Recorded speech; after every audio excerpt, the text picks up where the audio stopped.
Susday ខ្ញុំជួបកញ្ញាទៅតែផ្លាស់មកនៅខ្ញុំបើកនថ្មីនេះដែរបន្ទាប់ពីខ្ញុំរៀបការរួចប៉ុន្តែខ្ញុំស្គាល់អ្នកជិតខាងបានច្រើនដោយសារផ្ទះនៅភូមិបាកងមានលក្ខណៈជាមិនដុំងាយស្រួលក្នុងការប្រស័យតាក់ទងគ្នាខ្លាំងមែនទែនមុនពេលរៀបការខ្ញុំជាអ្នកលក់អនឡាញម្នាក់ហើយក៏ចេះកាត់ដេរគួរសមដែរហ្នឹងណាអញ្ចឹងខ្ញុំគិតថាចង់បើកហាងសម្លៀកបំពាក់មួយភ្ញៀវអាចមកទិញនៅហាងផ្ទាល់ឬក៏ទិញតាមអនឡាញក៏បានជន់ផ្ទាល់ដីផ្ទះខ្ញុំទូលាយគួរសមដែរអញ្ចឹងគ្រាន់តែខ្ញុំដកសម្ភារៈលម្អខ្លះហើយផ្លាស់ទីគ្រឿងសង្ហារឹមចេញនោះខ្ញុំនឹងទទួលបានលំហដ៏ទូលាយជាមួយនឹងម៉ូដផ្ទះដ៏ស្អាតស្រាប់ខាងមុខគ្រាន់តែដាក់ដែលព្យួរសម្លៀកបំពាក់នៅសងខាងហើយកៅអីសម្រាប់ភ្ញៀវនៅផ្នែកខាងមុខប៉ុណ្ណឹងហើយបាទចំណែកតុនេះវិញអាចបដូរជាកន្លែងកាត់លុយក៏បាន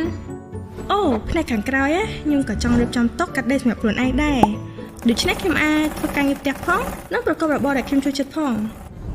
លើពីនេះខ្ញុំឮថាមីងនេះជិតផ្ទះខ្ញុំចង់បើកហាងលក់បាយនៅពេលព្រឹកឯពូសំចង់បើកហាងកាហ្វេអញ្ចឹងនៅជុំវិញផ្ទះខ្ញុំនឹងអ៊ូអរកាន់តែខ្លាំងហើយថែមទាំងអាចតាក់ទងភ្ញៀវមកពីខាងក្រៅកាន់តែច្រើន